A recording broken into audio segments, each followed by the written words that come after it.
Hello students, कैसे हैं आप लोग।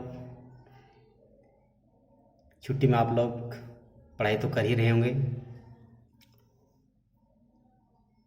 स्टूडेंट्स, जैसा कि हम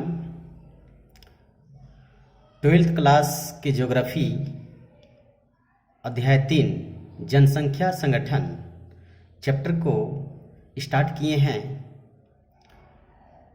जिसका पार्ट 1 मैंने बता चुका हूँ और आज उसके आगे पार्ट 2 जो कि उसी चैप्टर का आयु लिंग पिरामिड है, एग्ज़ाम के लिए बहुत ही ज़्यादा मोस्ट इम्पोर्टेंट है। आप प्लीज़ इसे गहराई से समझें और सुनें और वीडियो को पॉज करके इसे नोट्स बनाते जाएं। स्टूडेंट्स, आइए हम लोग चलते हैं। आयु लिंग पिरामिड क्या है? आयु लिंग पिरामिड, आयु और लिंग, लिंग समझ में आ रहा है, स्त्री पुरुष। पिरामिड एक जो आकृति होती है, किसको बोलते हैं?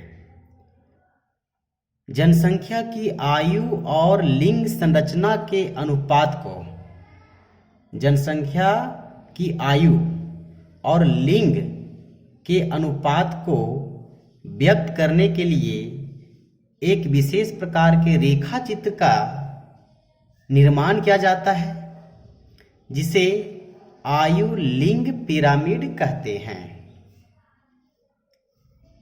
स्टूडेंट्स, ये जो आयु लिंग पिरामिड है, इसमें ऊर्ध्वाधर आकृति होती है और क्षैतिज आकृति होती है। तो ऊर्ध्वाधर जो आकृति होती है उसमें आयु संरचना को प्रदर्शित किया जाता है, और जो क्षैतिज रेखा होती है, ये क्षैतिज रेखा, ऊर्ध्वाधर में आयु संरचना, और ये जो क्षैतिज रेखा है, क्षैतिज रेखा में आयु समूह के पुरुष या महिलाओं की संख्या को प्रदर्शित किया जाता है प्रतिशत के रूप में। स्टूडेंट्स, अब हम लोग आगे देखते हैं कि विश्व के अलग अलग देशों के आयु लिंग पिरामिड अलग अलग प्रतिरूप बनाते हैं। तो विश्व के जो पिरामिड है उसे हम लोग 3 रूप में व्यक्त करते हैं। पहला, वृद्धिमान जनसंख्या, वृद्धिमान जनसंख्या। दूसरा है स्थिर जनसंख्या, और तीसरा है ह्रासमान जनसंख्या।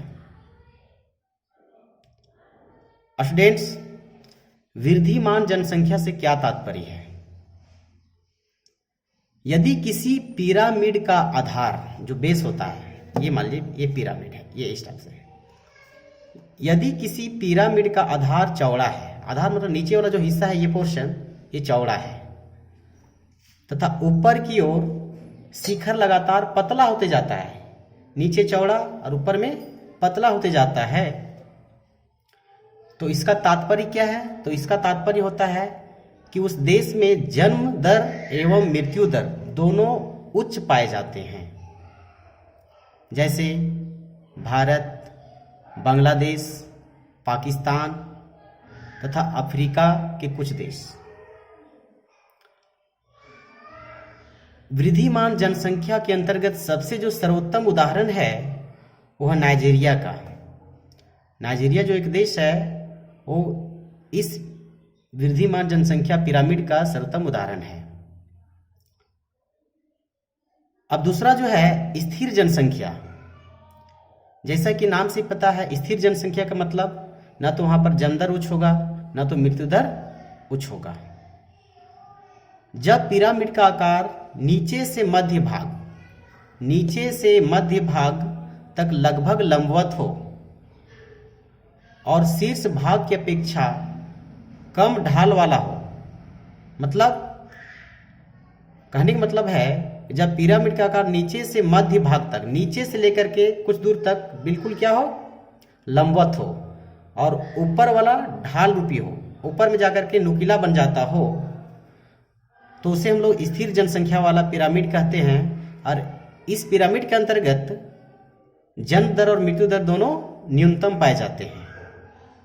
जैसे फ्रांस का आयु लिंग पिरामिड, इसका सर्वोत्तम उदाहरण है फ्रांस। और जितने भी विकसित देश है, चाहे संयुक्त राज्य अमेरिका हो, ब्रिटेन हो, रूस हो, सभी में इसी प्रकार के पिरामिड पाए जाते हैं। तीसरा है ह्रासमान जनसंख्या।